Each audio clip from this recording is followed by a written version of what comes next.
So this will be another exciting pole related video, and one of the most common things that people say to me is when it comes to using a pole is, what angle do I need to use it at? Now that's like asking me how long's a piece of string. So every scenario, every window, every distance, every angle will determine what angle and how long your pole needs to be. And I can't do that for anybody. You've got to learn that yourself. But there are some things that you should be made aware of when it comes to working on certain types of windows that have obstacles in the way, or like a ledge. We've got a ledge here. Most windows that I come up against don't have an interfering ledge, but I wanted to use a ledge example because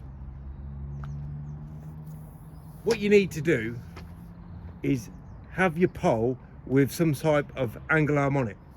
And if you've got a nice quick moving angle arm, if I wanted to just move this angle here, straight away it moves. I don't have to undo bolts and then do it back up again. So I'm going to use this scenario on that window, that deep ledge there.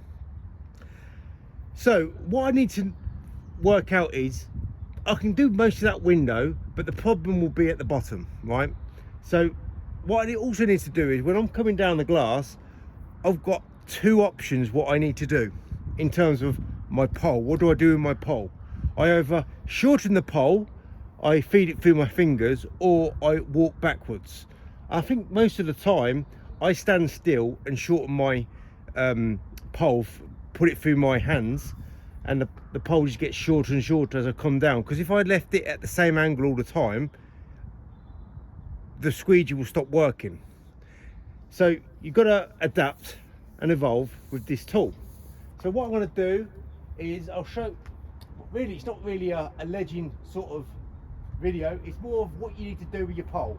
And there's two things you need to do as you come down. You either do one or the other,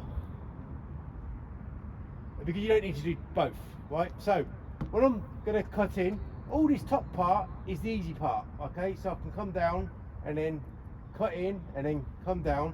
All this is straightforward. I'm just putting the tool in the right place at the right time. And when I start coming down here, I'm going to take that edge out, that corner out right there, because I want to get the most difficult part done first. What I'm doing with this pole is, I'm shortening it. Every time I'm coming down that edge, I'm shortening it. So did you see this move down? My fingers, my hands now are right near where the sections begin here. So I don't know if that's coming in onto the camera, I don't know, but my pole is constantly getting shorter. And if I can't shorten it, I'll start walking backwards, or maybe move to the side a bit, so I want to get that angle perfect. So I started here, but then I ended up here. Or I could just keep it there and I'll start walking backwards. So let's do that again. So I'm compensating for lots of different things. I'm compensating with this angle, using this angle arm to bypass that ledge there.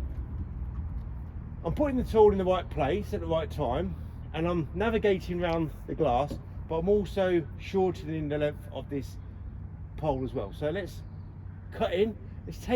Let's get the hard thing done first. Let's get all the hard bits done, and then we can focus on just the middle part, which is a lot easier to do.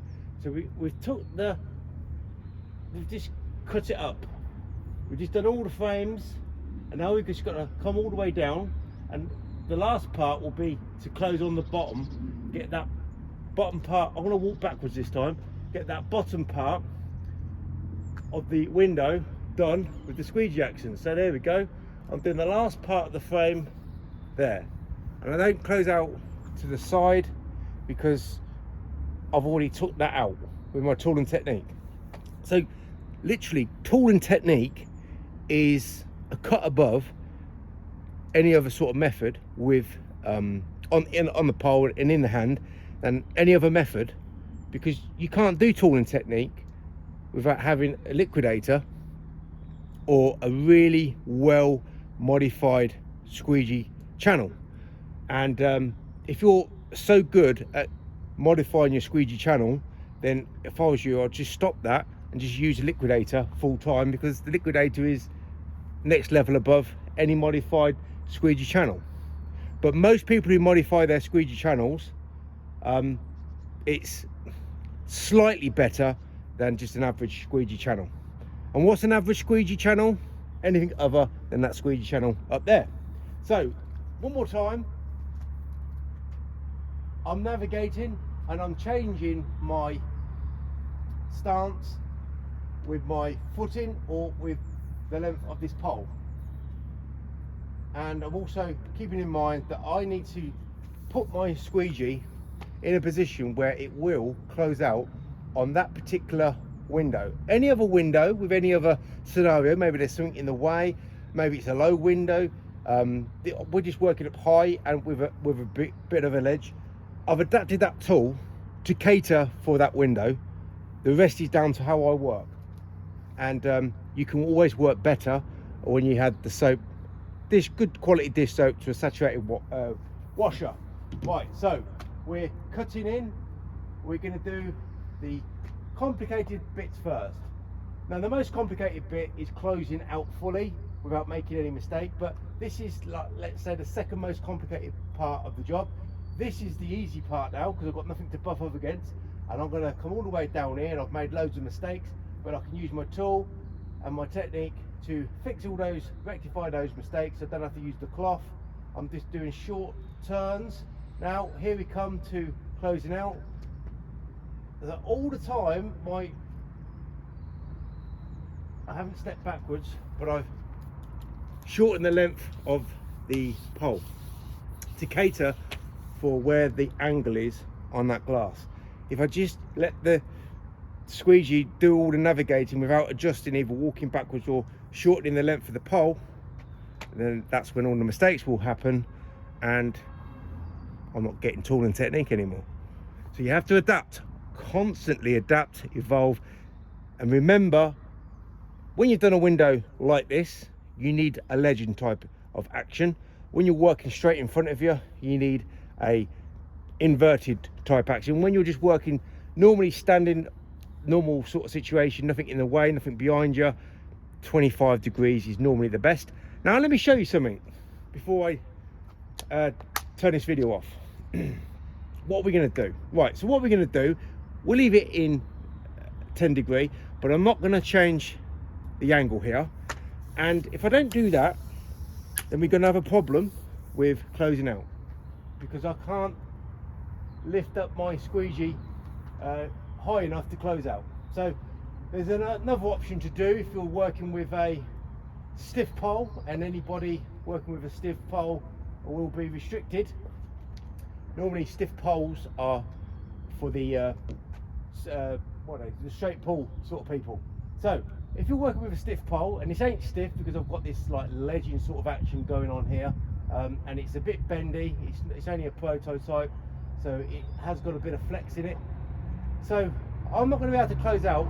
I can't do anything other than, I can't push the squeegee, it just won't work, right? So what you have to do, and it won't be a perfect action, when your squeegee is in this sort of position, you need to come round, and then you need to, well, it's just awkward, and then we just need to close out to the side. That's what you find a lot of people having to do, and of course still made a mistake.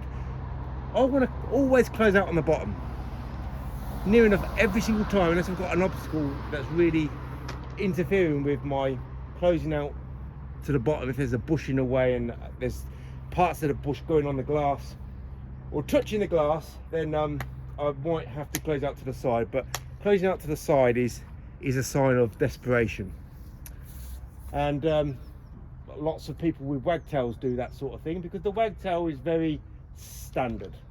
Right, so here is my ledging action, and you can navigate with a wagtail, but you can't do very good closeouts with the tool. I'm going to close out in the middle, come back up, come over, close out. That is a much more beneficial way of closing out, because I'm closing out to the bottom, not closing out to the side, and that's why the ledger arm is the best thing to use on that sort of scenario. But as you can see, look how wobbly this is. All of this is old. I'm waiting for some new angle arms to come, which will be a bit tighter. So I'm working with real rubbish angle arms and attachments here. And you can see, well, maybe you can't really tell how good I've done that window on the camera, but I've got tool and technique, and I've got all this movement. So the stiffer it is, the more in control you are. So I've got to compensate with my control even more, because this is really flimsy.